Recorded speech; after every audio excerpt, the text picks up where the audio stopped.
Good morning and welcome to For Fantasy's Sake, the Quad City's first and only fantasy football show.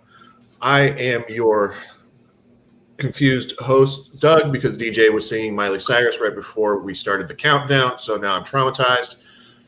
DJ's over there, Chris is down there, and then right below me is somebody you haven't seen before.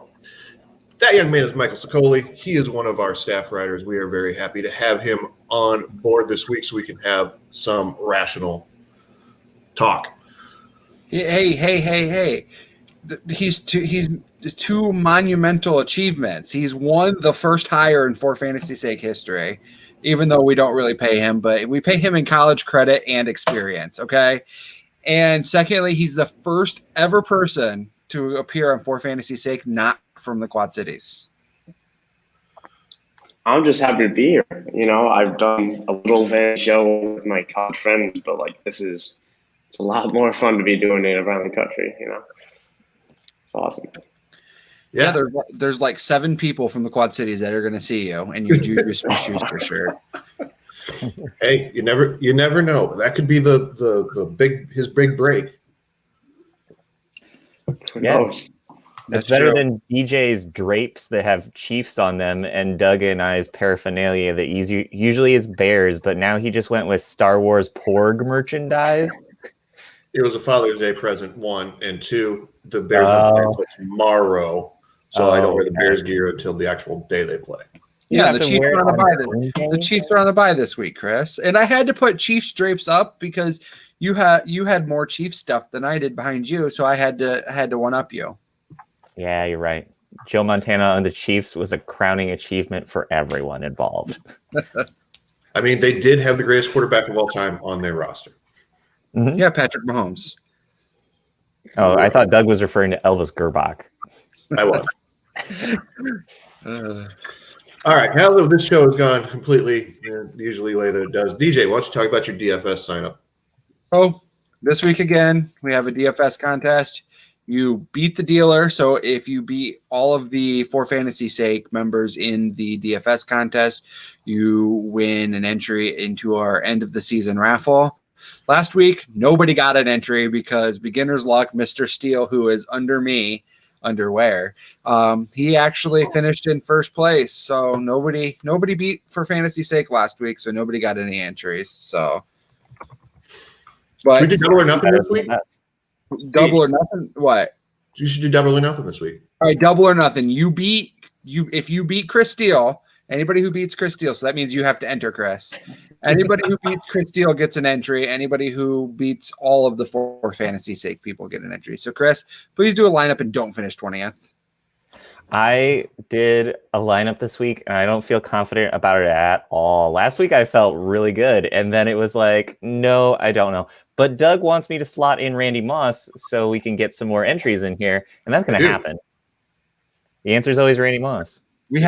We do have 5 spots remaining this week, so, and I don't see Chris's name in here. Oh, well, it should be.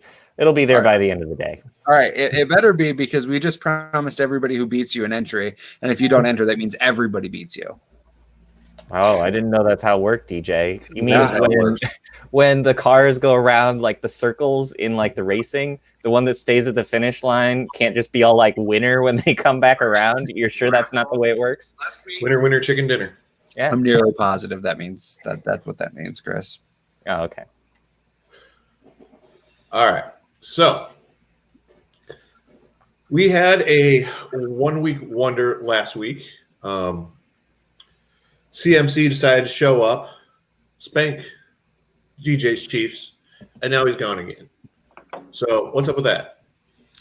Yeah, I knew when he went down, he went to the sidelines and he was like messing with his collarbone, trying to loosen up his shoulder.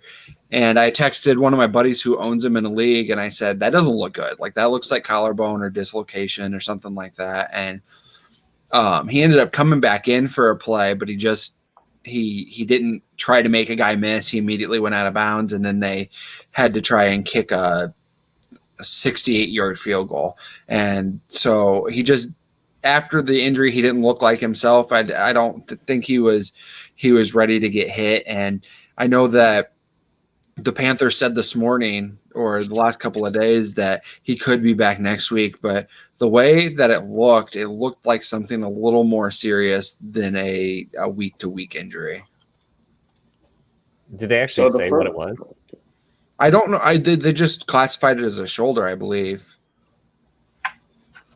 I know they were worried about being a lot more serious and worried about the long term. I know they got a second opinion, and that second opinion revealed that it might be something that can get him back next week, which obviously is what we're all hoping for. In the meantime, obviously Mike Davis is just plug and play type of thing. RB1 this week, and as long as he's out, I mean, just the sheer passing volume, he's going to see the ball. Yeah, I wonder, based on the fact that they've kind of gotten Curtis Samuel more involved in the running game, what it's going to look like, in the red zone inside the 10-yard line if they're going to try to use Samuel a little bit more that way.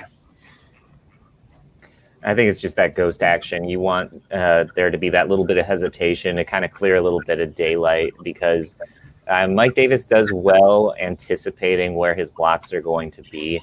I still don't love him as a running back, but I think that he is very good at making sure that he gets the most out of what he can do, because he needs to let the blockers actually make the block in front of him. He can't make people miss as much as other running backs, especially like a guy like Christian McCaffrey, who's elite at doing that.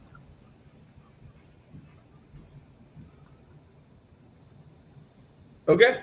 And then from there, let's chat up a little bit about the Chargers running back situation. Yeah, it was kind of goofy. I know that there were a lot of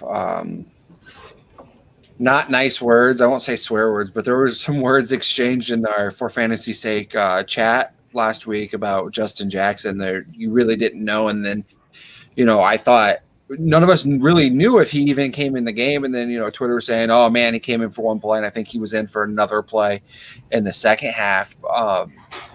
I think as far as that's concerned, it looked like Kalen Ballage was kind of an interesting asset last week. And it makes me wonder, what happened to Josh Kelly? What are we going to do from here? On top of that, Eckler's only a couple weeks away. So that's another thing about where I'd kind of be nervous, even spending a lot of my fab money or whatever on Ballage, because I feel like as soon as Eckler comes back, they're going to kind of hammer him back in that lineup. Yeah, and I think that you're seeing that because they were so willing to put Ballage back down to the practice squad to call him back up again. It's one of those things where I just really haven't been impressed by anything I've seen from Jackson so far this year. I know he was kind of supposed to be a darling that broke out this season, but when you see him on the field, there's just a lot of hesitation. You don't really get that look of a guy who's on the rise right now, and maybe he just needs more touches, more confidence that he's not going to be pulled anytime he makes a mistake or does something that he's not supposed to. But right now, he looks lost out there. And I think one of the interesting things to watch for is Tremaine Pope, because a week ago we saw him take a huge role, especially in the second half, when they had more time to just run the ball. And he was great with it. I mean, I don't think he's anything special. Like, in 4 years into the league, you don't really see a breakout like that. But it's something to watch. I mean, this last week with concussion. This week he's questionable, but he practiced all week. I'd expect him to clear protocol before. We'll know, obviously, in like an hour or two. But that's someone I think Kalen Ballage will take that back seat to. I think Tremaine Pope and Ballage will at least be splitting it. I don't think it's going to be one or the other. And that's just going to be a messy situation. It's just running out the clock until Eckler returns, honestly. That sounds right. So now that we all say that it's going to be Josh Kelly, that's awesome. Yeah, that's about right. Well, more than ever before, we're seeing guys take off in these positions that they're just expected to be a guy. Like you see Robinson in Jacksonville just really take off. You saw Philip Lindsay a few years ago really become a guy that people really loved. It's one of those things where you just have to feel like any running back at any position, you might as well be Doug referring to when he's chasing cars out there, because you might as well be running down guys here or there that you think have a shot to have some major touches, because you never know when that guy's going to take off and become something that's going to be meaningful for even a little while. Like, I think the example we've used in the past is Peyton Barber, where Peyton Barber wasn't supposed to be anything. He wasn't supposed to be long-term at all, but he was a useful backup fantasy-wise for teams for 2 or 3 years, which is valuable. Are you questioning my 6-minute 40 time? Oh, every time. Hey, I run a 4.40, 4 minutes and 40 seconds. I feel like I got to time myself now. I'm only one without time. Yeah, we got to get a sundial out the clock, DJ. Yeah. I heard that. That was rude. What? I didn't say anything. What are you talking about? Our children can run a 40 faster than I can. Yes. They got all the good moves too, DJ, so you got to watch out. Yeah, Harper's very shifty. Yeah, make you miss in the hole. Yep. All right. The other big name that is back this week, or supposedly back this week, is one Mr. Nicholas Chubb, which I am very excited for. I need to go find where I have him. I have him in a couple of places. Would you say you're chubbed up? Yes, I did. So that I can plug him into my lineup. So what are your expectations this week? What do you think that he can actually pull off this week? Is he worth digging up and putting in my lineup? Yes, they were anticipating on him being back this week, and I would fully anticipate that he gets at least a good portion of his normal work, especially with the weather in Cleveland. They're going to want to continue to run the ball. And Hunt wasn't really that impressive outside of that Dallas game without Chubb. And so I think that they're going to want to go back to Chubb kind of controlling the first 3 quarters and then Kareem Hunt putting the game away and Kareem Hunt being in the 2-minute drill and stuff like that. So I would expect him to be full systems go. It makes a lot of sense. That running game is very, very good, especially with both of them. Going back to week 1, the game that they lost that game because they decided to throw, not because they went away from the run. Yeah. It was both of them really working well in tandem together. I think that you'll see that happen right away again, because there's no reason to anticipate it not doing that, because they work so well together in the past already this season. We've seen that. So even if they are sharing time, I still think they're a startable player, either one of them, because you're going to see them get their fair amount of touches and their fair amount of yards. Like you said, Chris, it's a very good run game, but more importantly, I think it's very important to who they are as a team. Like we saw with Stefanski in Minnesota last season, how important it is setting up the runs and then Baker could use play action and then hit Woody OBJ over the top or something. And I think another thing is that the weather in this game, it's going to be a really windy day. It's going to be an extra focus on the run game. There's going to be plenty of work between Chubb and Hunt. And it's something they were planning to have him back right now. He's followed the list. Ian Rappaport came out this morning and said he's going to get the full workload. I have every expectation to expect a really great week out of Chubb this week. Woo. All right. Doug, before you cut to commercial, a couple interesting things just came up on the bottom line. The Vikings are having all their COVID tests rerun today, so apparently there's an issue there, which doesn't seem like that's a great thing. And then there's also going to be weather problems in Green Bay.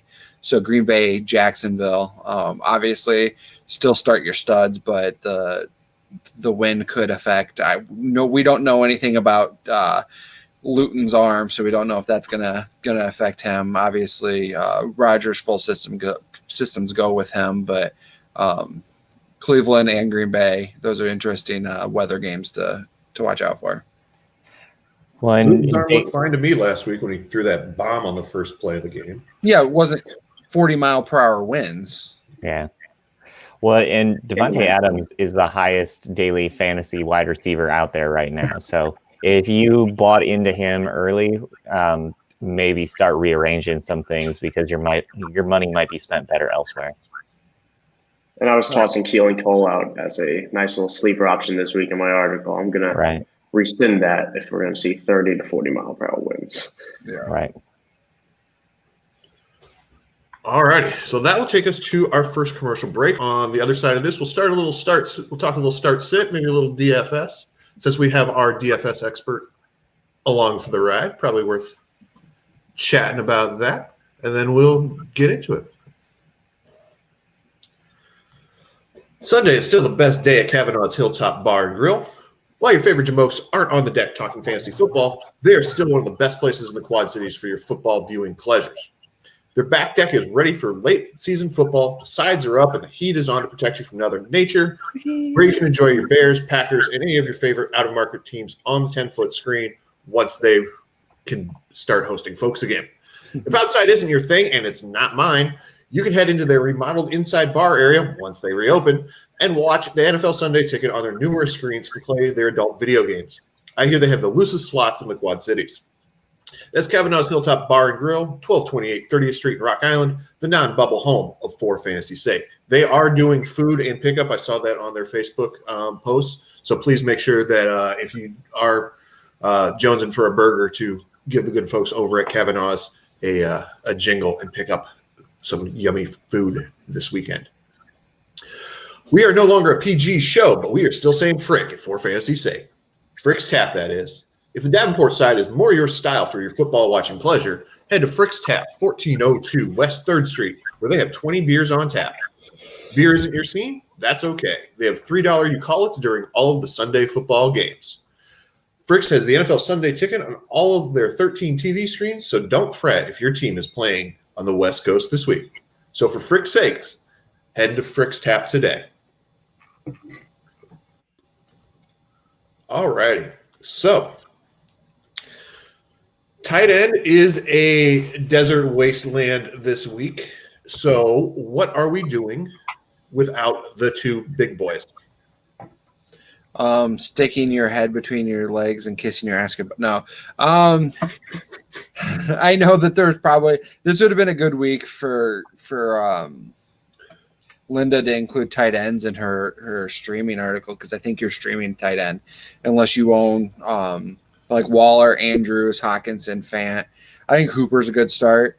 Going a little deeper down the list, I think even after having a good week last week, you could have found Ebron on the waiver wire.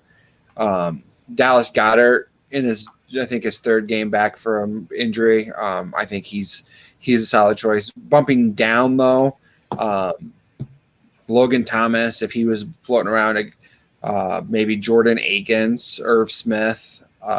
If Robert Tonyan, who is questionable, we haven't heard if he's going to play yet. If he doesn't play, I think that even with the wins, that Jay Sternberger would be an interesting add, because Mercedes Lewis is kind of there for blocking purposes. So I would maybe take a look at Jay Sternberger if you're in need of a tight end and Tanyan's not going to play. Yeah, Sternberger looked good last week. I would think about Dwelly a little bit in San Francisco. I thought that he looked good in their shellacking that they got. I'm right with you, DJ. I think Goddard makes a ton of sense right now. That's a team that loves the throw to the tight end, and it's a big part of what they do. Him being as close to 100% as he probably has been so far this season probably means that he and Carson Wentz are set up for a good connection today. Yeah, right now there's not a lot of options out there. I went with Goddard. Yeah, I think Ross Dwelly, like you said, Chris, would be a really nice one. That's someone he's in a plus matchup. Nick Mullins loves to target the tight end. That's one. But another one I'll throw out, if it's still on your wire, which you probably will be, Jimmy Graham. You have Cole Kmet, who's probably going to miss. We're going to just throw some more snaps in there for Jimmy Graham if you could spot, you could hold it. And yeah, it's a good matchup. He's going against, what is that? That's Minnesota. It's going to be a back and forth game. It'll be close. Not going to get blown out. Jimmy Graham could find himself in the end zone, and that's all you need to keep that tight end, honestly. Do not underestimate the Bears' ability to get blown out, especially in the first three quarters. That's fair. Chris had mentioned laser, though. Sorry, Chris, go ahead. Oh, I was going to say, the thing with Jimmy Graham, the only thing that's probably holding him back is the Bears' offensive linemen don't exist right now, and Jimmy Graham doesn't know how to block. So you're seeing him probably used more as a wide receiver right now, but because of his inability to be an inline blocker, that's kind of one thing that is holding him back. But you're right. Red zone wise, he's going to be a huge part of what they do, and he's their first option when they get in the red zone. You had mentioned how much Philly loves throwing to the tight ends, and I own Kelsey in the majority of my leagues, and Richard Rodgers was a guy that I was considering before Goddard came back because he had a couple really big games, and then obviously he's not nearly as good as Dallas Goedert, so he kind of fell to the wayside. We do have a tight end question, a rest of season tight end question from Mr. Ringel. He wants to know, Tanyan, Hooper, Cook, which do you feel most comfy with rest of the season? And for me, I think Hooper. Yeah, I would probably say Hooper as well, just because of the body of work that he put up last year. Even though his numbers haven't been what you expected them to be this year, I think he's the most talented of those three. Yeah, I think Cooper has the best chance of stepping into that secondary role that OBJ vacated. And his next 4 weeks honestly, the rest of his way has a pretty nice, pretty juicy schedule. So I think it's going to be a pretty safe play. I mean, weather might derail this week. So I wouldn't overreact if it's an awful week this week, but rest of the way, I'd still take him. I think Tanyan is an interesting one because he has won the ability of Aaron Rodgers, and that is big when it comes to Green Bay wide receivers or tight ends in this case. But I think that the fact that we're already talking about him being beat up means that there could be more headwinds for him. Right now, Cooper, I think, has shown the ability over his career to be a consistent producer. The fact that he hasn't produced so far this season may mean that there's a big bump coming his way now that there are pieces out of the way for him to have success. And we also really haven't seen Tanyan succeed as much with Allen Lazard, who he's still out this week, but next week and beyond, we're expecting Allen Lazard to return. And Lazard, we're talking about someone who won the trust of Aaron Rodgers. That's Allen Lazard as well. Right. So seeing them coexist is going to be a really interesting dynamic as well. And that's just an added variable, whereas we know OBJ is done. Right. So that's a lot of targets gone. Yeah, the usage is what's going to matter, and that dynamic, it seems like it is tilted towards Hooper.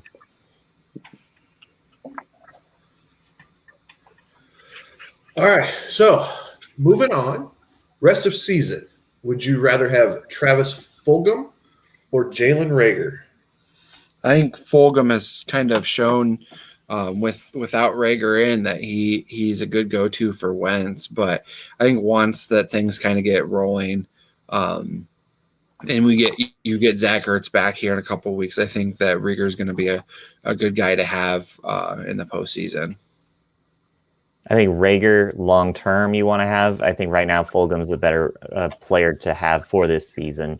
I think the knock on Fulgham is that he doesn't work hard enough coming out of college, at least, and that's what kind of led to him floating around. And this is his second team already, but he's really established himself. He's got a good connection right now with Carson Wentz. So I think that this is a connection that's going to work. I think Reagor has more ground to make up in that time of winning that trust, but Reagor is more talented, and long-term, he's going to be a real asset if he can figure things out. It's a tough one. I think what you said, Chris, was exactly right, where like in 3 weeks, I think I would want Reagor. For the coming 3 weeks, I think I'll want Fulgham. They're really interesting to watch, I think, is how he exists with Alshon. Because Fulgham and Alshon are very similar builds. That's the big body receiver that we were originally years ago excited for with Alshon. And Fulgham's performed. It's not. I don't even think it's a matter of like he's gone volume. He's just played very well. So I think I'll still take Fulgham for now. I think I still want to see more out of Reagor. I think he's more of a boom bust of a guy on a week-to-week basis. But Fulgham's providing a pretty nice floor. And I have low expectations for Ertz when he returns. So I think for now, I'll stick with Fulgham. That'll be my call. Fair enough. All right, rest of season. No, this is a good one. Rest of season, Antonio Gibson or DeAndre Swift? I think that they finally kind of figured out what they have in Swift and Detroit, and so I like Swift more than Gibson. I think rest of the season because defenses are going to play up against Washington and make Alex Smith beat them, either showing that he can move out of the pocket or throw the deep ball still. Yeah, you're banking on Matt Patricia not being an idiot, DJ, and I definitely think that Matt Patricia is an idiot. And so the real problem is that Gibson's usage has been all over the place this year. I think this week he's set up for a huge game, but down the road, it's just so hard to predict with him whether he's going to put up like a 5 or if he's going to put up a 15. And that's the real trouble there. Swift, I think, overall is going to be more consistent for you. I think Gibson is going to be more boom or bust, but I think the ceiling is definitely on Gibson's side. I think they're both valuable. So honestly, I'm just going to defer to strength of schedule, and Swift's got that. And when this question was initially asked, I was like, all right, it's going to be Gibson for me. I'm such a Gibson fan. But when you give him 20 carries, he goes for 6.5 per, and then you give him 6 the next time. I don't know why, but I can say the same exact thing with Swift and Patricia, like you said. So I think I'll take Swift in the slightly better offense with more, I think, assured passing work. I mean, they're neck and neck for me. They're right, both guys to have the rest of the way. Yeah. It's hard to tell because teams, like you said, DJ, are going to be coming up trying to stop the run. But Scary Terry has just been murdering people, and there's no reason he should be putting up these crazy numbers like he has the last couple of weeks. But he has just been fantastic, despite who's throwing him the ball. I think he's on pace for about 1,600 yards right now. Based on something I saw, like 156 targets, 1,594, I think, and like 16, which is ridiculous. Get that man up QB. Crazy. Do you see anyone like becoming a good number 2 in Washington as far as the wide receiving core is concerned to kind of complement him? Because at this time, looking at that roster, I don't really feel like there's a guy on that team that could become like a legitimate complement to him. I'm kind of a fan of Isaiah Wright. I think that he's been a little nicked up this last few weeks, so he hasn't really got on the field. But he's a young guy, 23, undrafted free agent, went to Temple. So far, he has 16 catches for 102 yards. So they've used him in a variety of ways because he has 16 rushing yards as well. So I think that as the season goes on, they're going to see that he's a valuable asset, and I think they'll use him a little bit more. I think that they expected Steven Sims to be a little bit better. Dontrell Inman was a good option, and he just can't stay on the football field. So I'd like to see what I'm kind of curious about Isaiah Wright. I kept hoping that at one point Logan Thomas was going to take off, especially that a lot of people coming into this year thought that he was going to be a guy who could like not make it into that like elite like tight end 1 situation, but make it into the conversation for like the group right below. And it felt like he was set up for that, especially with his age and his ability, but they just haven't gotten him the targets that he needs to actually ascend to that level. Right. I'd hold out some hope for Steven Sims. I mean, the first 2 weeks were not great, and then we kind of had his injury where just sidelined for about like 6 weeks. I wouldn't expect anyone to step up, to be honest. I mean, the Washington, it's not a high scoring offense. There's not going to be a touchdown scored. But I was excited for Steven Sims before the season. The schedule opens up in a couple of weeks. Maybe I'm just going silver lining. For now, it's the Terry show. And it should be the Gibson show too. But. Yeah, Dougie's got a lineup in the DraftKings. Oh boy!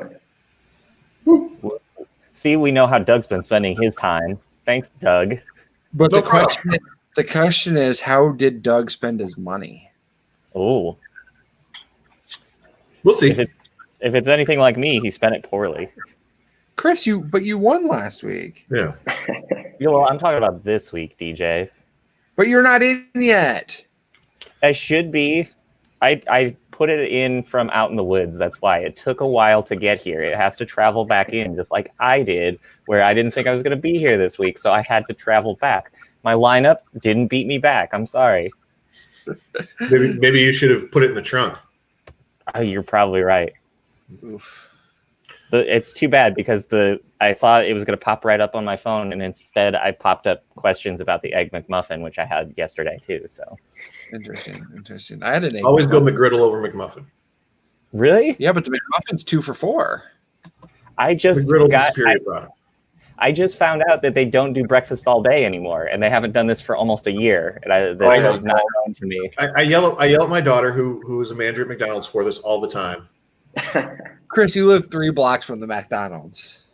No, I live less than 3 blocks from the McDonald's. It's like a 5-minute drive to get there, DJ. And I digress. yeah.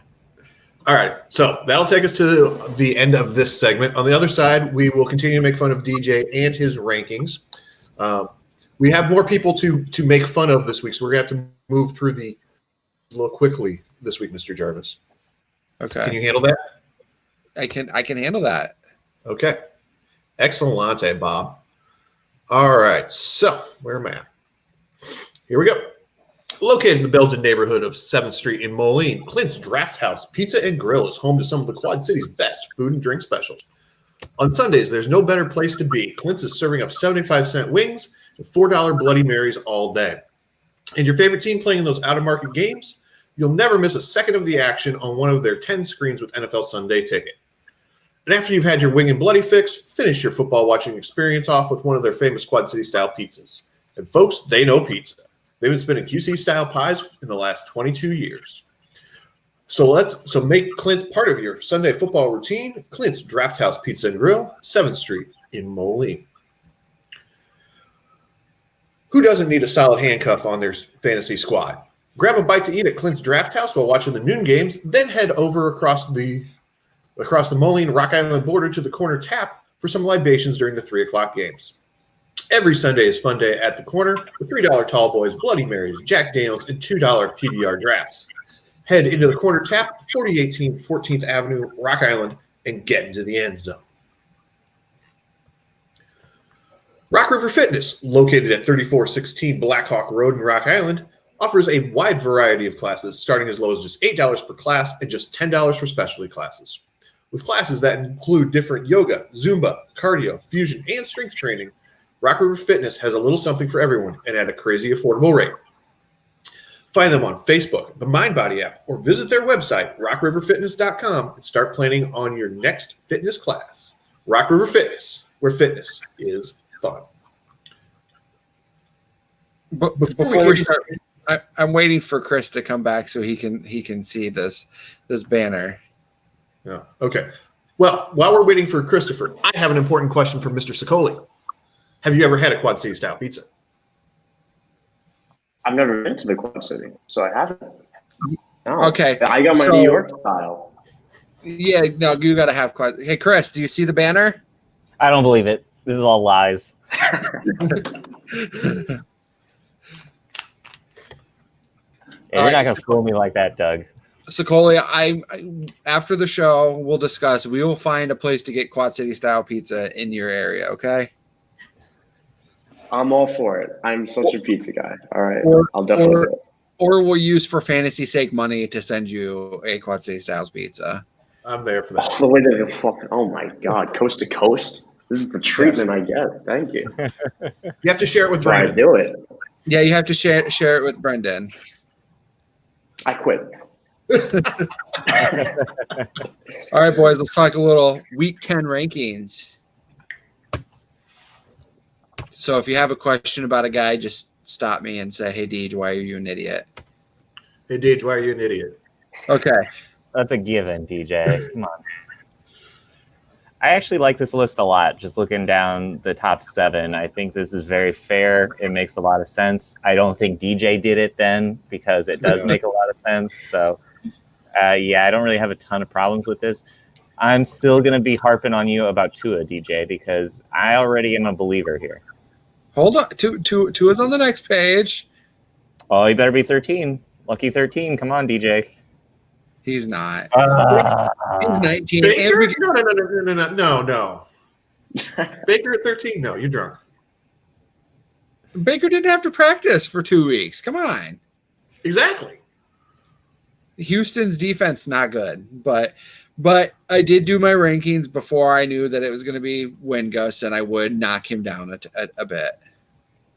So DJ, I picked up Drew Lock in one of my leagues. That's a keeper league, just because. Why not? Yeah, Sell me on why Drew Lock is good. I like what? I'm still not there. Sell me on why Drew Lock is I good. like his arm talent. He's got a big arm. One of the things, and Michael and I talked about this before the season. One of the things that kind of holds Drew Lock back is they have really no offensive line. Their right tackle, I think it was, he opted out before the season started.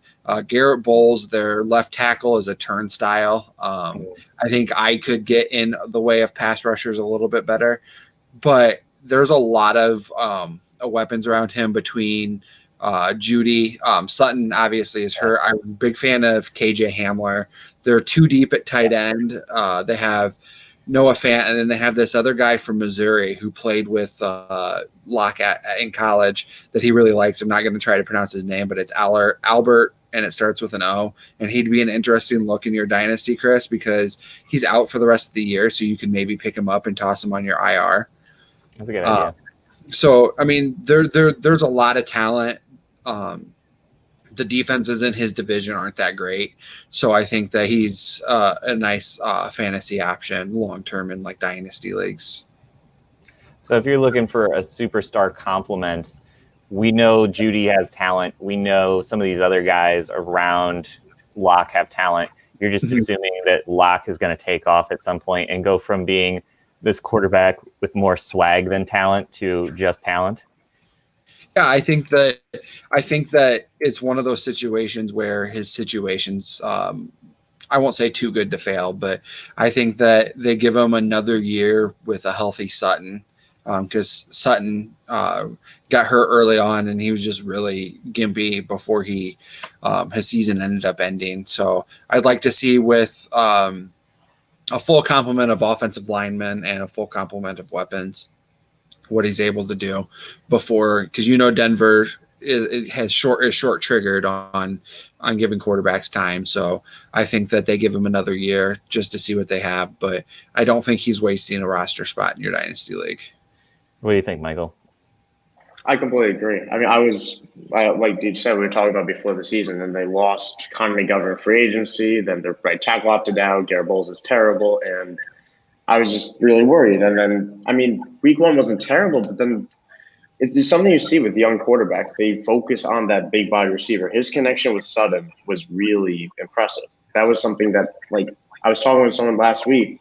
I really think we would talk about Drew Lock a lot differently if Cortland Sutton was still around right now. Okay. And taking that away, yeah. I know that we bang a lot on his more swag than talent thing, but I think confidence is a big thing about playing quarterback in the NFL, and he's got a ton of it. Yeah, and you always love to see that. I mean, you could tell he's a leader, and I mean, he was a leader in Missouri, he's a leader in Denver, and I really hope they give him another shot. You get Sutton back healthy, you get Noah Fant not banged up every week. There's a lot to like about Locke for me. I mean, he won last year. He led them on that last push. He might not have been incredibly impressive on the stat sheet, but when you watched, he made the plays that mattered, and that always spoke volumes to me. Yeah, 4-1, and the only loss was in Kansas City in a snowstorm. Yeah, as a rookie. Yeah. Well, Right, what's you're up? talking about your swagger, DJ, and how important that is. You go back to Mitch Trubisky, and it seemed like the mentality with Mitch Trubisky was, don't screw this up more than anything. And Correct. When you take a look at a guy like Locke, you don't see that kind of hesitation out there, at least. Yeah. Lovely. Okay, Right. moving on. Running backs. So Moving on to running backs. Top 12 running backs for week 10. Doug's got to keep us on schedule. He has to be the adult in the room for us. And Doug, before you bang me on this, yes, I have Nick Chubb 9 and Kareem Hunt 12. Houston, not good. Still, at least you have Hunt properly ranked. How do you have Aaron Jones above Dalvin Cook? How do you have anyone above Dalvin Cook? Because the Bears defense is better than the Jags defense? Question mark. Well, I don't know. That, but Dalvin head and shoulders, torso, and hips above Aaron Jones. All right, we'll see. I thought Henry was going to do bad things to the Bears last week, and I was surprised. He hardly factored in that game at all. That's kind of where I'm at with Dalvin Cook as well. I mean, I obviously still have him number 3, but the Bears have only allowed, I think, two top 24 running backs this year. So,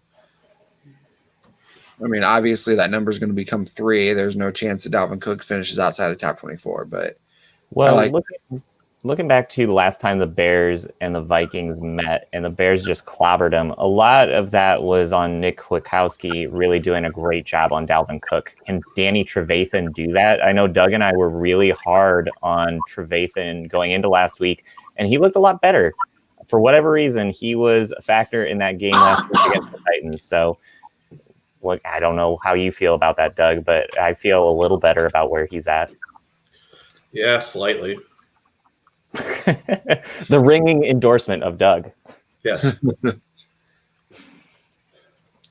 So obviously Jonathan Taylor turned it out on Thursday night. I know we have a question later on, but we can throw it forward. I know Chris and Michael, big Dynasty guys. Are you worrying about Jonathan Taylor in Dynasty, or is this kind of a lost year for him? I wasn't a big Jonathan Taylor guy coming out. I'm just not a big Wisconsin back type of guy.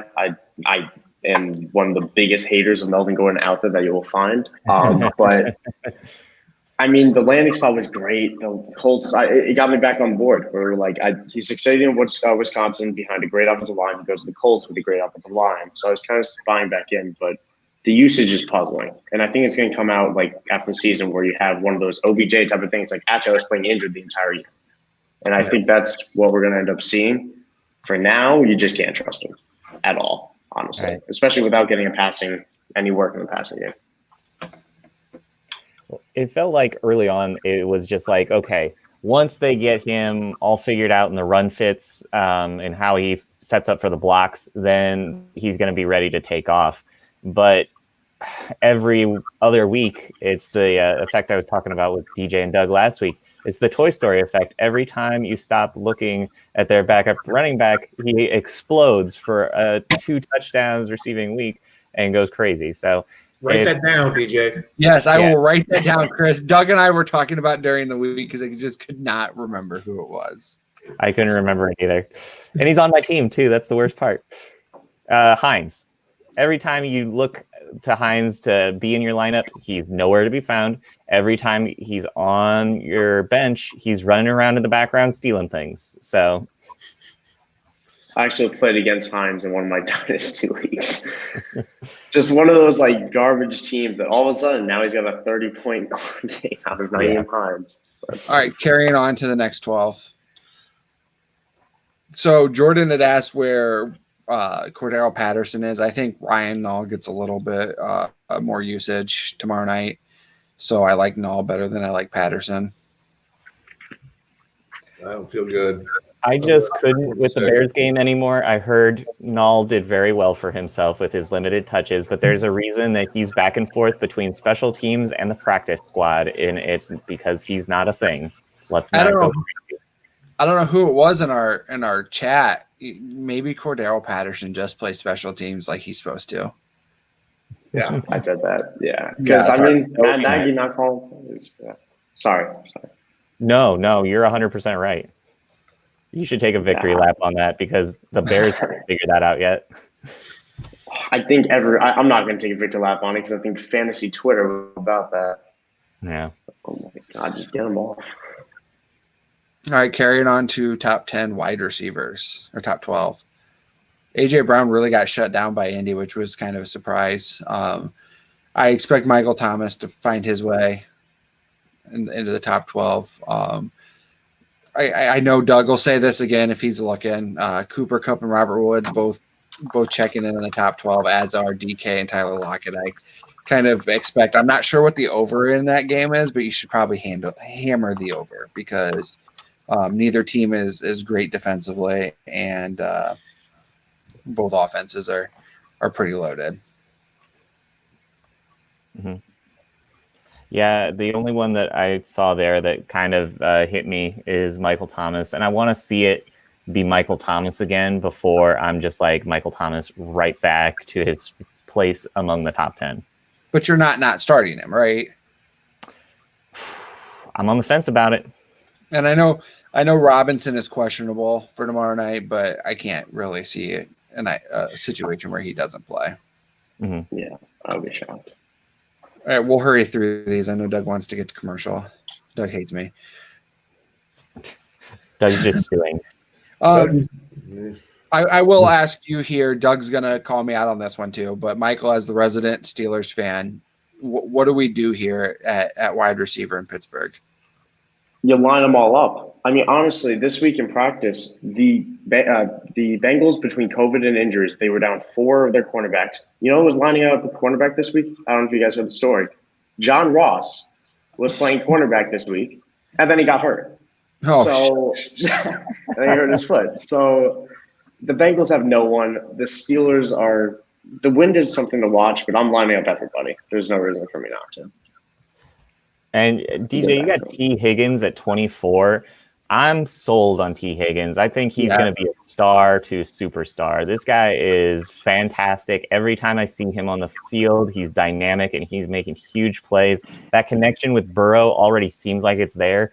I think when you're trying to think for, fantasy purposes for long term, you need to be trying to look at what's next. And right now, that connection between Burrow and Higgins looks like it's going to be huge, and you should be doing anything you can to get this guy on your team right now. I think Cincinnati is a lot like what we talked about Denver, is their offensive line not great, and I think as soon as they kind of get a couple pieces in there that can block some other dudes, that they will be able to fire on all cylinders. That's probably where they draft next, if you're being honest, is they're going to go offensive line to just get those protectors in there now that they do have the weapons in place, it feels like. Yeah. So the bottom 12 of my rankings, I threw Curtis Samuel in there this morning. I really like the idea of what he's been able to do in the run game. And Tampa Bay showed that they were vulnerable last week against New Orleans. Their defense had been playing really well, and then all of a sudden, not good.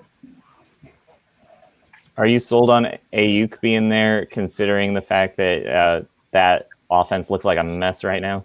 I think that they're gonna throw it to somebody, and I think Richie James was kind of a fluke and kind of lended into the fact that Green Bay is not great against slot receivers.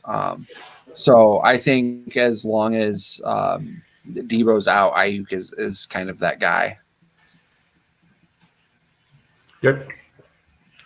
All right, I'll rush through tight ends, Doug. There's only 24 of them, and I can't gush over Travis Kelce for 5 minutes. Yeah, you can. Sure you can. So top 12 tight ends is kind of a mess. I mean, it's not – I think that you can start any of these 12 without being afraid. I think that they're good for, 9 points or so. And I don't know really. I think the top 5 or 6 are kind of your guys you're expecting to get in the end zone.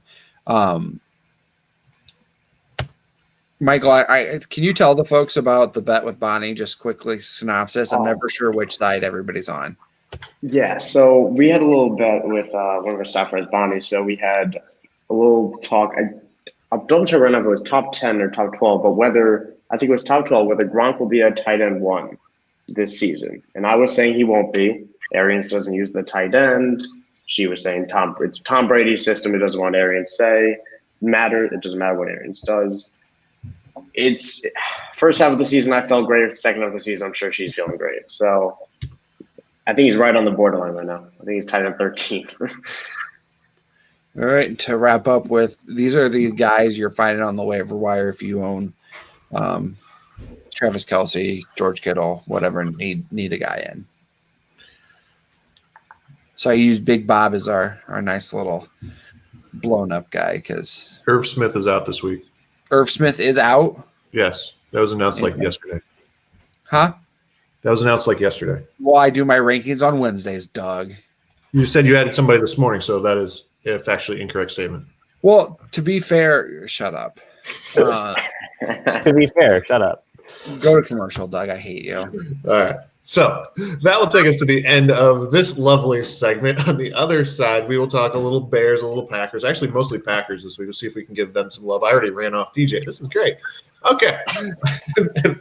and then we'll go from there. All right. Where are we at? Durham Remodeling has been serving the Quad Cities area since 1973. With nearly 50 years of excellence on their track record, you'll see why it's so easy to trust their experts when it comes to all of your home improvement projects. Durham Remodeling's work is 100% guaranteed, so you can rest assured that you're getting the best service around. Call 309-786-6715 for all of your roofing, siding, flooring, windows, and painting needs. That's Durham Remodeling, 309-786-6715. Hate mowing? We know Deej does. Need your lawn or business landscaped? Need your grass aerated or fertilized before the ground freezes, which will be like any minute now? Need anything else yard related? Yard Barbers LLC is your hookup. And they aren't just good for your summertime yard blues. They work all year round, and you can get signed up for winter services for that annoying to do snow removal. Find Yard Barbers on Facebook at Yard Barbers LLC, or send them an email at yardbarbersqc@gmail.com, or shoot them a text at 309-235-1595. All righty. I just want to plug our DraftKings contest one more time. We have 2 spots left open, and Chris needs to take one of them.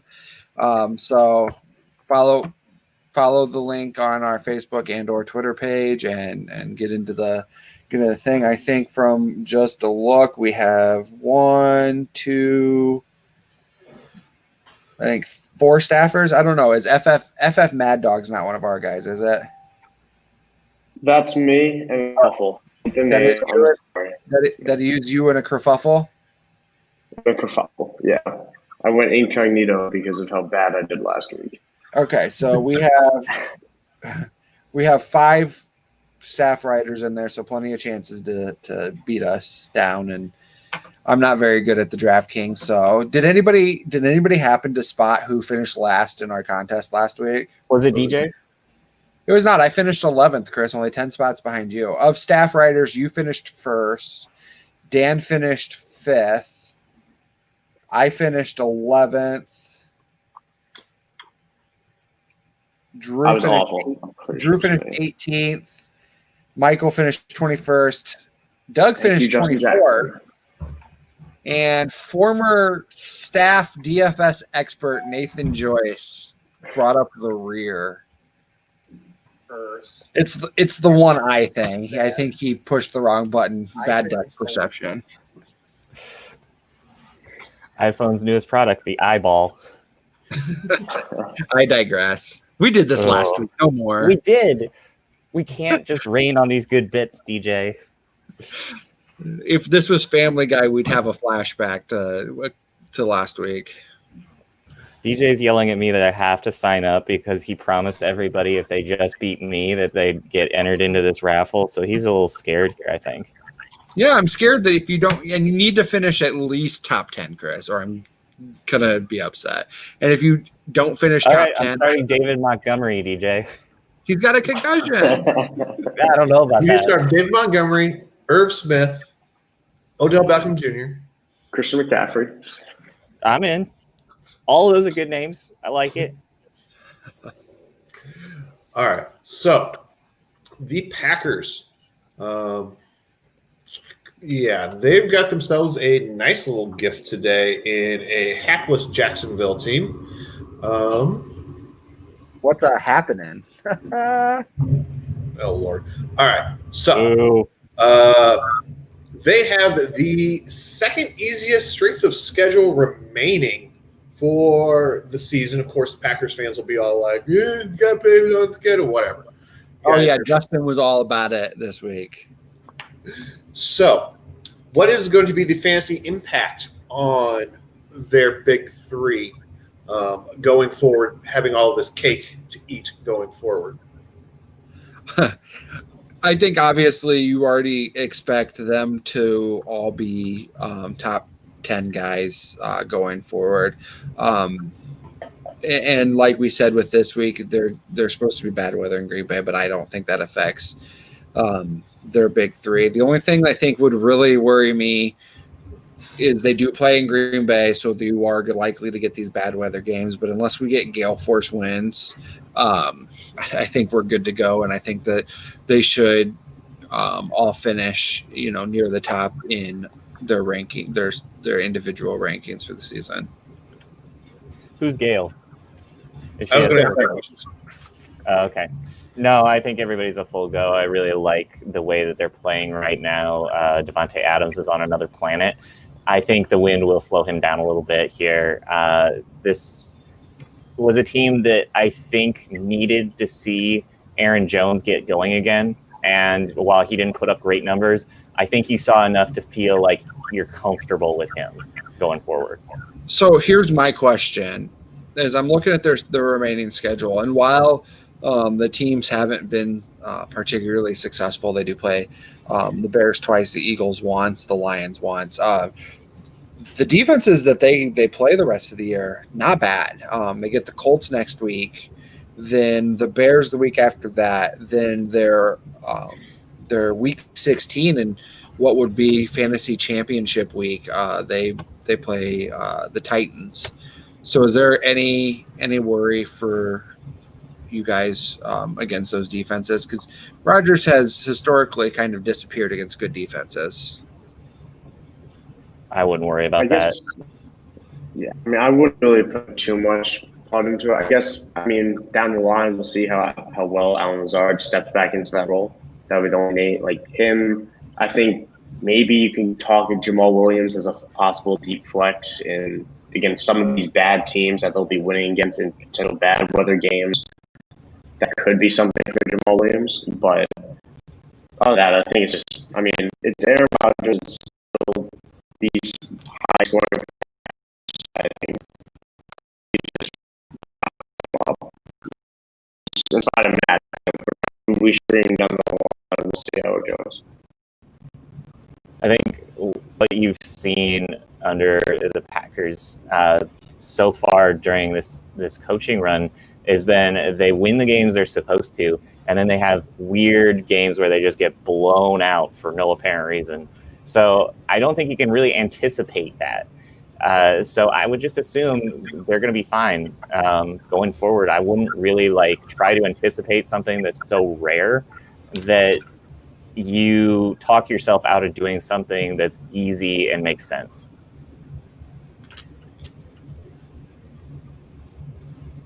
Doug, tell us about the Packers. They're horrible. They're terrible. Their quarterback's an idiot, and I think they should be contracted.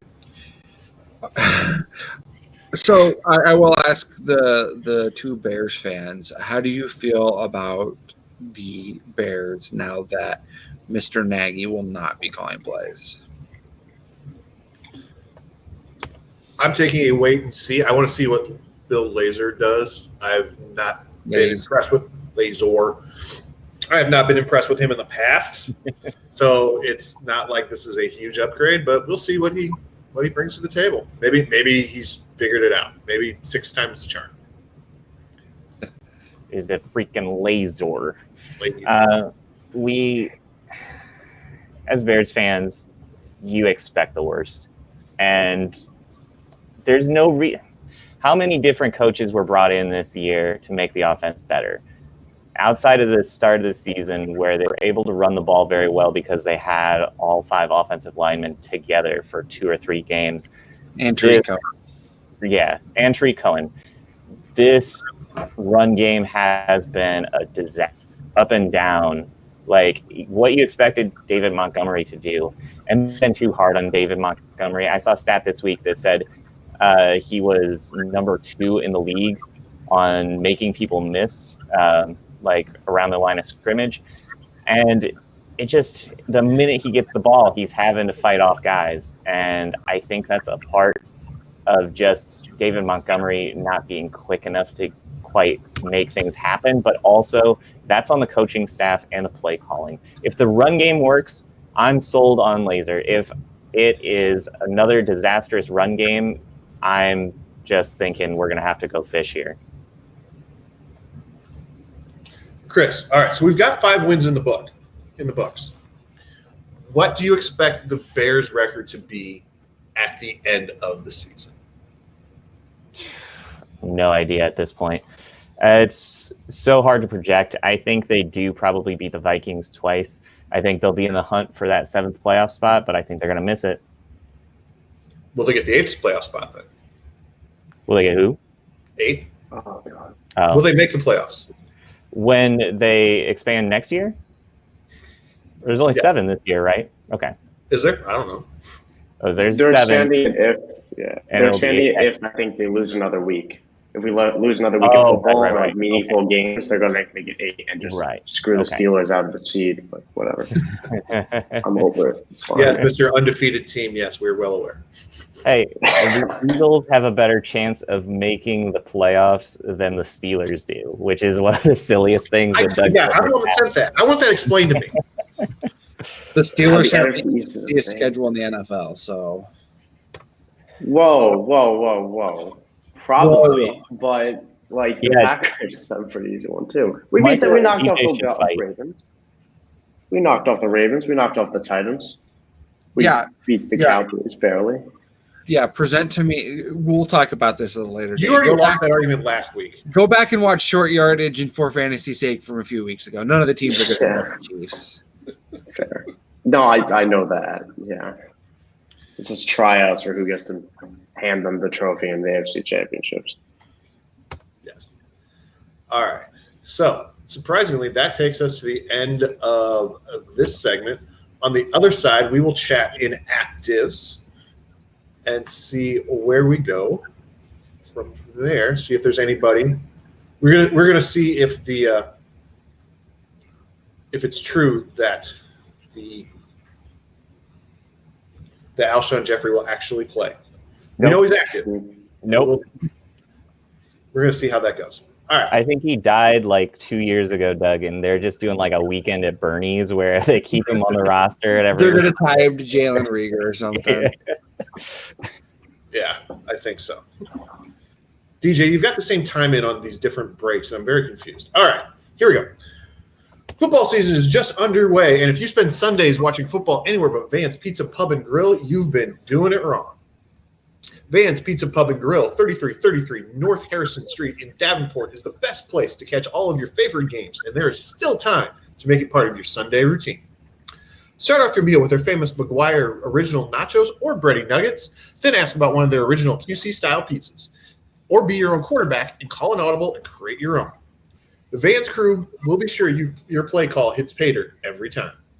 Vance Pizza Pub and Grill, 3333 North Harrison Street, Davenport. Come get served. Located in the Belgian neighborhood of 7th Street in Moline, Clint's Drafthouse Pizza and Grill is home to some of the Quad City's best food and drink specials. On Sundays, there's no better place to be. Clint's is serving up 75-cent wings and $4 Bloody Marys all day. And your favorite team playing in those out-of-market games?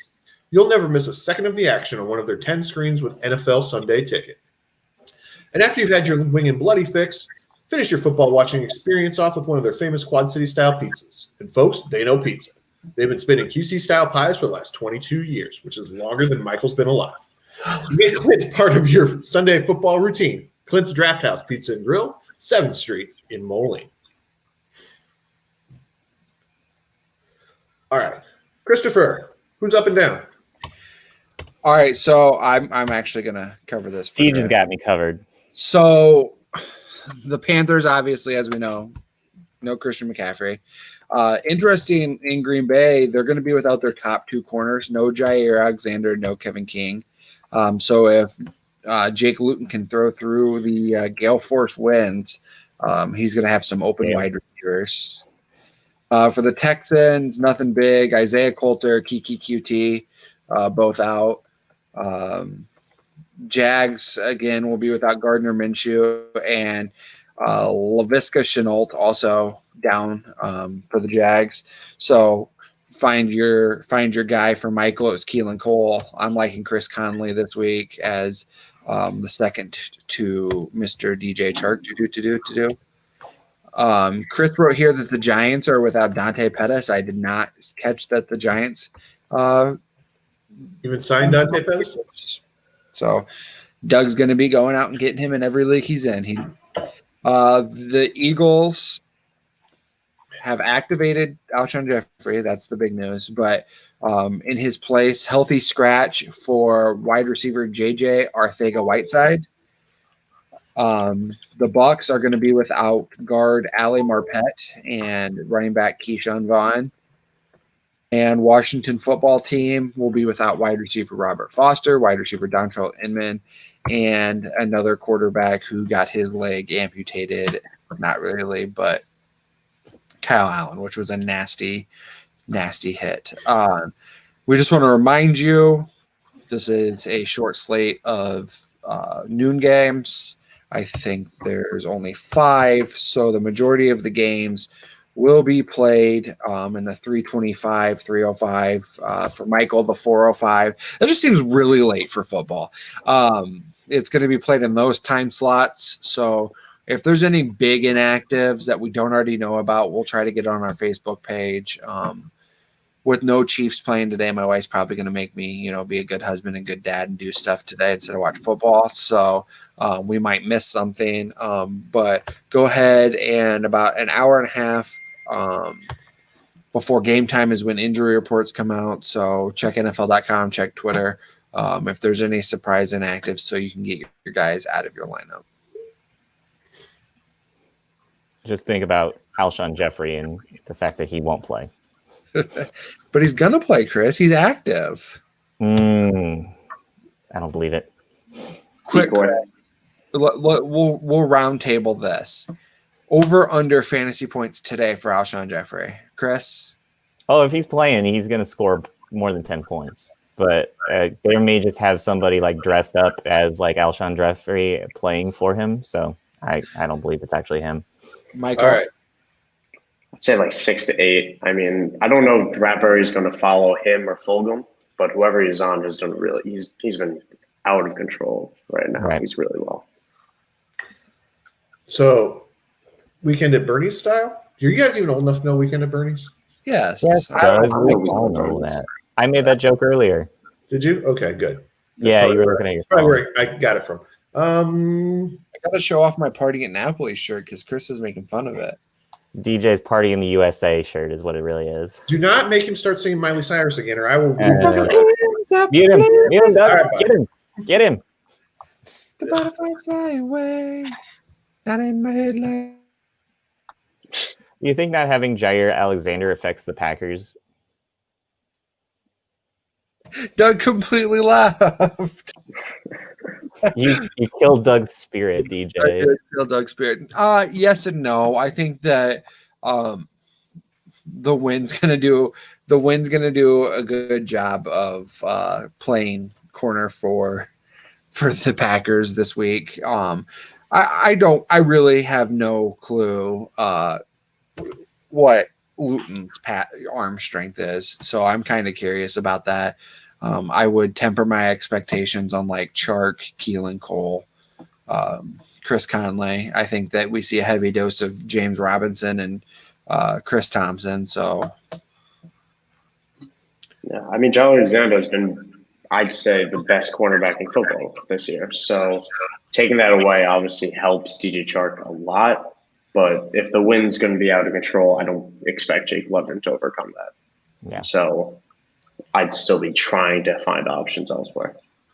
Well, and Michael, you wrote about Keenan Cole. He's a guy who I've been on the fence about, kind of just going back and forth on. What have you seen that kind of sold you on him? Just take the wind out of it this week. What do you like about him? Well, it's an inconsistent passing offense. So the volume's been up and down all season. And Keelan Cole, I don't think he's a special player. I think he's a wide receiver 3 or 4 in ideal circumstances.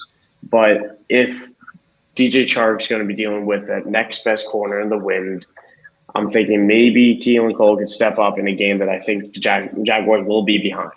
And they're going to have to run the ball. That's the way Green Bay gets beat. They get beat on the ground. So I think if they fall behind, I think Keelan Cole could be that next guy up to fill in for LaVisca, especially in the slot, which would be a really nice fill-in. It's a DFS dart throw. I'm definitely not looking at it in a redraft. I'd be even tempering it if I was in the deepest of dynasties. But DFS, I'll take those shots.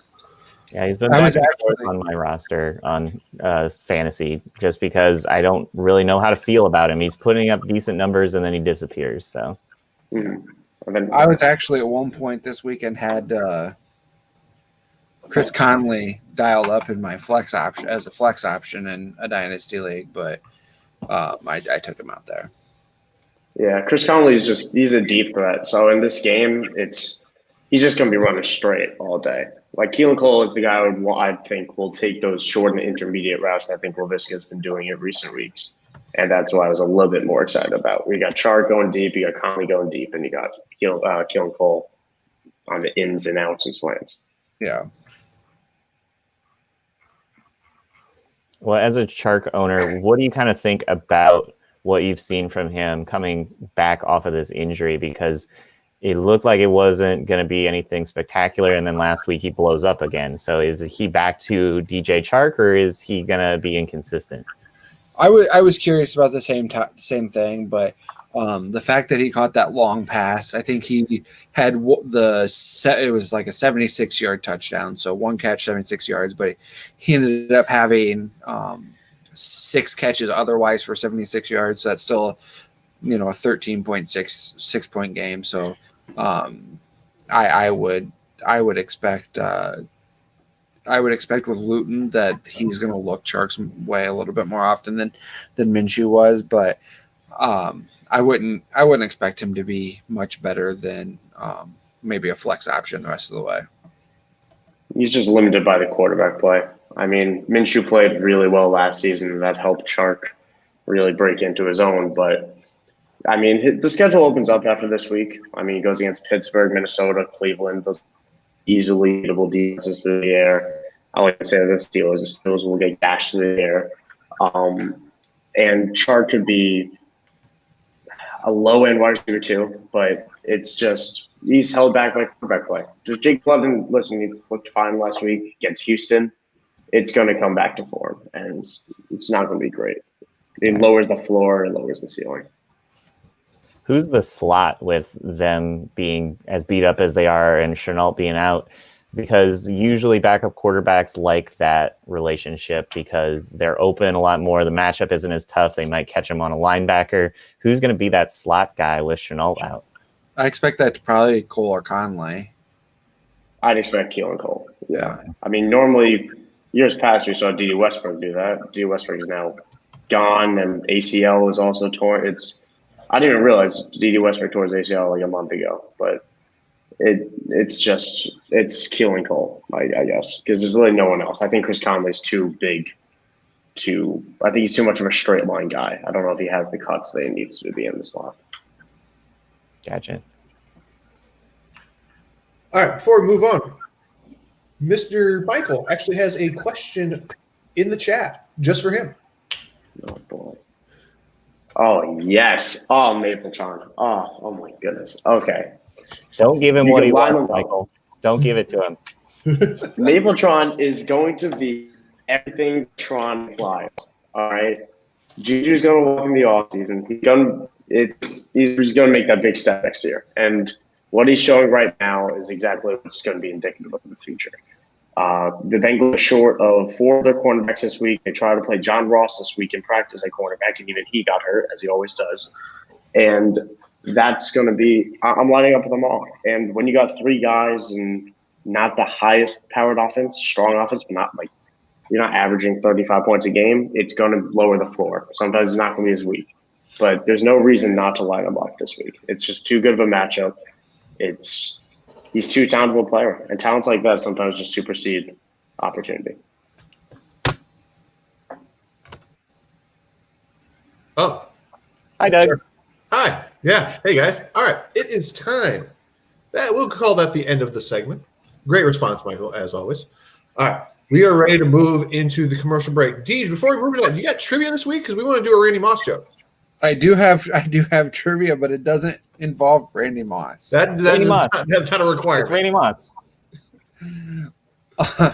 On this date in 1998, Emmitt Smith moved into third place all time in touchdowns.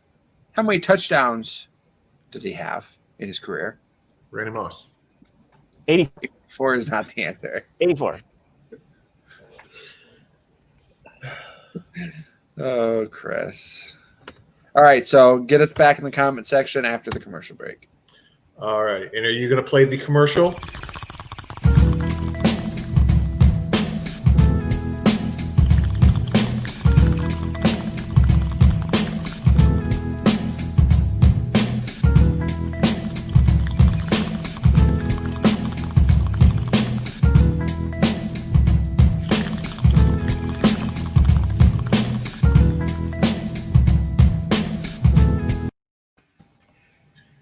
So abrupt. I know, and plus I'm not watching the screen because I've got the reads up, so I never know when it ends. All right, we are no longer a PG show, but we are still saying frick at For Fantasy's sake. Frick's Tap, that is. If the Davenport side is more your style for your football watching pleasure, head to Frick's Tap, 1402 West 3rd Street, where they have 20 beers on tap. Beer isn't your scene? That's okay. They have $3 you call it's during all of the Sunday football games. Frick's has the Sunday NFL ticket on all 13 of their TV screens, so don't fret if your team is playing on the West Coast this week. So for Frick's sake, head to Frick's Tap today. It's Sunday, the best day of the week here at For Fantasy's sake. And you know what goes well with a football Sunday? The pulled pork Sunday from the Big Cheese, the official food truck of For Fantasy's sake. If you're more into our Wednesday evening show, Short Yardage, you might want something lighter as a bedtime snack. So try their grilled cheese, which is just $5, and a slice of ham for another $1 if you're feeling frisky. I love the fact that we think a grilled cheese is something light. They travel all throughout the Quad Cities with their menu perfect for lunchtime or dinner time.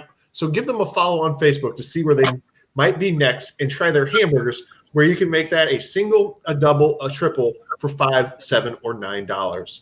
The Big Cheese, bringing you Short Yardage every Wednesday night.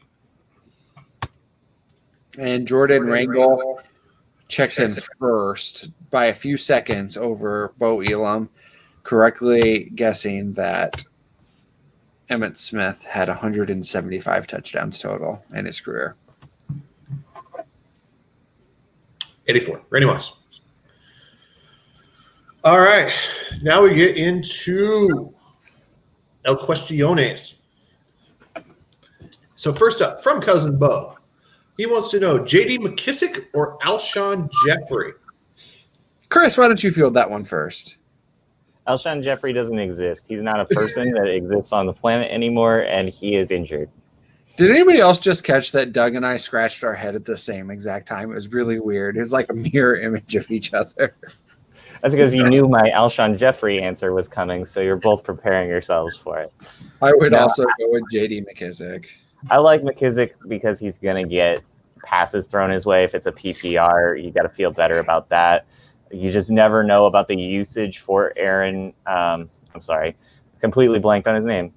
You just never know about the usage in Washington going that way. So, yeah, Aaron Gibson, you never know how he's going to get used. I like McKissick of those two options.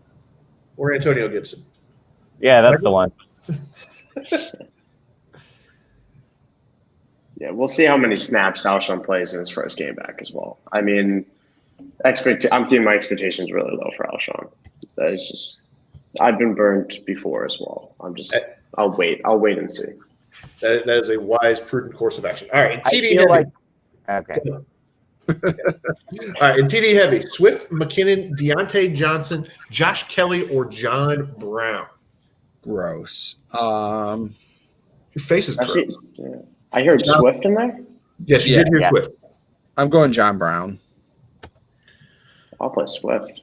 Yeah, we go with Swift as well. Give me Johnson. That's got to be his week. All right. Ethan Gordon, yeah, pick 3. All right, Chris, you need to write these all down. Gio Bernard, Darnell Mooney, Richie James, Jacoby Myers, Wayne Gallman, Kenyon Drake. Bernard, Mooney, and Myers for me. Mooney, Myers, and I don't know. I'm liking Gallman. What was the first name again? Gio.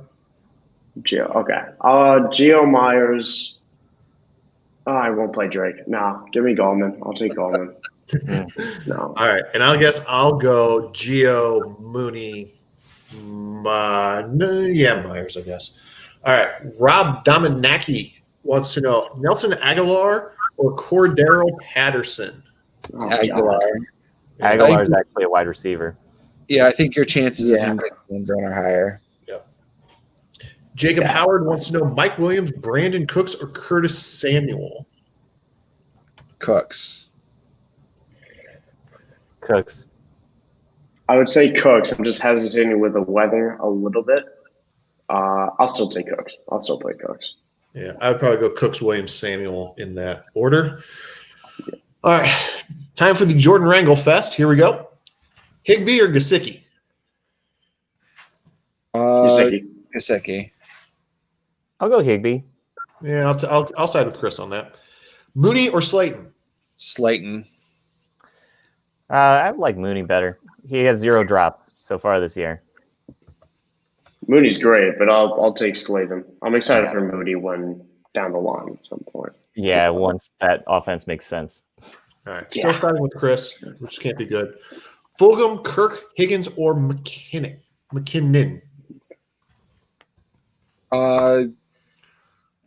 Fulgham. Give me Kirk. We're going to have to start clarifying which Higgins we're talking about, but if it's T, I'm going that way. Oh, yeah. Which Higgins is this? Yeah. It doesn't I'm sure it's got to be T Higgins, but I'll go T Higgins. Okay. If it's T Higgins, I'll take T Higgins. I don't think so because the next line says Judy or T Higgins in the flex. Okay. So maybe that's Hollywood. But anyway, Judy or T Higgins? T Higgins. I'm T sold. Higgins. Yeah, I'll take Higgins. Still like Judy. All right. Pick 2 of Parker, Ayuk, and Claypool. Ayuk and Claypool. Parker and Claypool for me. Claypool, Ayuk. I'll take Parker and Ayuk. So I believe that covers everybody. All right. I think we already talked about the Jonathan Taylor question. Kyle Garrisher wants to know Carr or Teddy. Carr. Trade me for a real quarterback, Kyle, so we don't have to keep answering these questions. Teddy. I'll take Carr. Teddy, 2 gloves for me. All right. Tyle Radashevich. Did I say that right? I hope so. Radasevich. Him too. All right. Burrow or Baker? Burrow. Who's the defenses that they're facing? Burrow versus the Steelers and Baker in the windstorm. Oh, well, Texans. the Steelers are going to dribble Burrow's head like a basketball, so I'm going to go the other way on that one.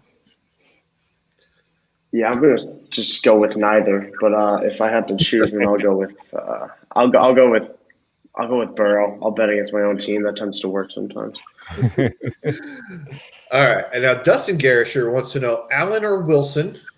Allen. Wait, what are we Oh, at? no, Wilson. I don't even know which Allen or which Wilson. I don't even know what position this is. Wilson, the neighbor on Tool Time? Or Russell Home Improvement? Russell Wilson or Josh Allen? Calm down. Okay. Russell Wilson. Yeah, Russell Wilson's more consistent. Josh Allen's kind of turned into Josh Allen a little bit here lately. Yeah. I'll take Josh Allen. That game's gonna be high scoring against Arizona. Really high. Give me the scoring. MVP. Makes sense. And then Stafford or Herbert? Herbert. Herbert. Yeah, that's a sweep, which means definitely play Stafford this week. All right, here we go. Rapid fires. Top scoring running back in Tampa Bay, Carolina. Ugh. Fournette. Mike Davis. Mike Davis. Rojo. That's what I was just Why saying. not? Yeah. I like it. All right. More passing yards, Baker or Deshaun? Deshaun. He's got more Deshaun. guys, I think, who can do stuff after the catch. Deshaun. Yeah, they need Deshaun more than Cleveland needs Baker. Yep. DeAndre Swift over under 42.5 rushing yards. Over. Smash that. Is such a dumb coach. I'll take over. I'll take the under because things will happen. All right, who's your You're top right. scoring top scoring quarterback this week? Kyler. Kyler. That's hard to say no to Kyler, isn't it? I'll just say yeah. I don't want to follow the trend, but I'll say Kyler. Watson sounds like a good one to me too. If we're trying to break away from DJ. We're always trying to break away from DJ.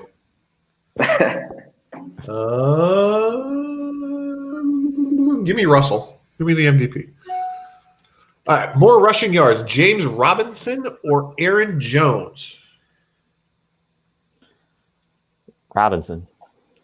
Jones. Yeah, I'll take Jones. They roll off an 80-yarder after the fourth quarter or something. Robinson, just because I'm an angry old man. More catches. Evan Ingram or Dallas Goedert? Goddard. Got it. Ingram it is. All right. Wheel of Steelers wide receiver. This is the Michael special this week. So, which wide receiver scores more fantasy points? Juju. I'll go Deontay, Juju, Claypool.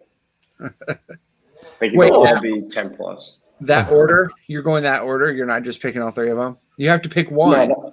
No, we have to pick one. Okay. Oh, well, that would be the order. I would go Deontay first. I'll go Juju after, and I'll play Claypool third. Why Deontay? I'm going to trust. I've always viewed Deontay this season as the number one in this offense. And I think that Ben's going to attack the outsides a lot more than he's going to attack those slot corners in Cincinnati. And not that they're all equally terrible. I think Deontay is just prone to a bigger week. He's shown that he has a higher ceiling, I think. Outside of Juju's week one blow up, Claypool has the highest ceiling, but he has the lowest floor. I think Deontay is a combination of the two, provided he actually plays the full game. I'll go Claypool. Give me Juju. I got to get that one right some week. All right. Top scoring running back this week. Kamara. Damn it, Deej. Sorry. Oof, that's I don't even know anymore. Feels like we lost all our good running backs already that we could just depend on because Yeah. Miles Sanders. Yeah, I like that. Yeah. Give me Chubb. All right. Who has more rushing yards, Kyler or Josh Allen? Kyler. Kyler. Yeah, Kyler. Roll Tide, more fantasy points, Judy or Ruggs? Judy. Ruggs. Yeah, give me Judy. Top scoring pass catcher in Rams Seattle. DK. Robert Woods. Give me my boy Tyler Lockett. All right, top scoring wide receiver this week. DJ, Keenan don't Allen. you dare say Hopkins. All right, I said Keenan Allen. Oh, DJ. Diggs. Devontae Adams. Who'd you have as your number one ranked wide receiver? Adams, but I was trying to go something a little different there. Okay, I want Adams because I did not. All right. Lamar Jackson over under 196.5 passing yards. Over. Yeah, I'll go over. More total yards, Tua or Herbert? Tua. Herbert. I'll take Herbert. Yeah, I'll split the difference to take Tua. He's my guy. All right, top scoring tight end this week in the barren wasteland. Waller. Oh, yeah, if Waller's up, that's Waller. Yeah. Has to be Waller, to be honest. I will take Mark Andrews just to be contrarian. Ryan Nall, over under 30 rushing yards. I'll be Over. the under. I'll take Bears- under. Have the Bears rushed for over 30 yards like as a team the last couple of weeks? So I'm No. going to go under. The special teams has more rushing yardage than the offense does. Sounds about right. All right. And So, don't forget, Mingo has more rushing yards than most of the Bears offensive yeah, players. that's what I mean. Yeah, on the fake punt. All right. So for me and you, Christopher, would you trade Matt Nagy in a first-round pick for Eric Bieniemy? I would do that in a heartbeat. Yes. I think Matt Nagy is going to be a very good coach someday. It will not be on the Bears. All right. Which Bear gets hurt this week? DJ, we need to talk about your rapid fires. You didn't breaks his leg in practice and goes full Teddy Bridgewater. You didn't read the open either. Nope. It says bear down. Which bear gets hurt this week? No, I read it. I just skipped it. None of them. You should never cheer for an injury, Doug. No. No. That's mean. It's mean, DJ. I don't know any of their offensive linemen's names anymore because they're all like fifth string now, but it's going to be one of those guys, I'm pretty sure. Yeah. I'll go Anthony Miller. So he's prone for a high ankle sprain or something. Yeah, his shoulder. Yeah. All right. 24 years ago. So before Michael, DJ was in like kindergarten. Chris was in like third grade. Space Jam premiered. Is it the best sports movie ever? If not, what is? No, it's not the best sports movie ever. That's Moneyball. It's a miracle. Breaking Away. I've never even heard of that. It's a movie about bicycle riding, DJ, and you should love it. Of course it is. All right. I have no idea about. I know this isn't the best sports movie ever, but I couldn't tell you what my favorite one was. So we'll just skip right past that. Clearly, the Creed. replacements, Doug. Doug, go with Creed. Creed's amazing. Creed's a good movie. Go with Dogma. Dogma is not. Remember the Titans? Eh? That's a good one. I think I always say my favorite sports movie is League of Their Own. Okay, That's a good one. It's a good one. Yeah. All right, and then number 20, and I know who this one's pointed at. Is your Christmas tree up? Define up. I have my Christmas tree is assembled, but there's no lights or ornaments on it. You're the one that wrote this question. You tell me how to define this question. Yeah, my Christmas tree's up. DJ, that just sounds like a half-assed effort. You're just gonna be like, there's a random Christmas tree here with no ornaments. Hooray! DJ is the walking definition of half-ass effort. It's 2020. I reserve the right to do whatever I want. DJ's gonna use the Christmas tree to clean up his house. He's just gonna throw random things on it and be all like, "They're ornaments now. Here we go." Yeah, Chris, I have a bunch of kids' toys on my floor. They double as ornaments. Ornaments. My college dorm is lacking a Christmas tree. So that's my answer to the question. It's by up. It's actually stacked on top of something. If that's what you mean, but it's still in the box. Yeah, mine's through this door in the spare room. All right, so that will take us through this week. DJ, do we still have an opening in the DraftKings spot, or that? We do not. Chris claimed that last one. Thankfully. I did not get in. I sent you my lineup, and whoever got in ahead of me will be enjoying that time in our spot. Oh, no, you're in there. But it's told me that it timed out. I don't know. I don't understand how this thing is, DJ. I just show up and I win. I'll give him that. Yeah. Well, we also want to make sure we thank all of our people who took time to watch today or send us questions, because you guys have been terrific all season long. I know a lot of people at this time in football season is just thinking, oh my gosh, there's so much fatigue going on with fantasy football right now. You're seeing guys who you can rely on in leagues just stop putting together lineups. So the fact that our fans have been great at sending us questions and interacting with us and reading our content, that's huge, that you guys have done so much to help us out and make this show possible. What he said. Yes, thank you very much. Thank you for all of our sponsors. If you can order something, if you're on the Illinois side, and if you can order something from our sponsors, please do. I believe most of them are doing the curbside pickup. So if you can order something, if you're looking forward to not cook at home tonight for one of the nights, make sure that you please do. So that Michael, we'll be calling either Van's or Clint's Drafthouse this week, two of our sponsors, to see if we can get a half-baked. Do you have an oven in your dorm? I do. All right, we're going to see if we can get a half-baked pizza shipped to you on For Fantasy's Sake, and you'll have to let us know how it is. Yes. I will definitely do that. That is, you just send me home with a good feeling. Get off a good note. Hopefully it's ruined by the Steelers finally sucking this week. I'm expecting it. I'm waiting for it. And you are welcome back anytime, sir. So yes, sir. All right. So for Mr. Sicoli, for Mr. Steele, for the lunkhead over there, I am Doug Green, and I will see y'all next week. Bye-bye.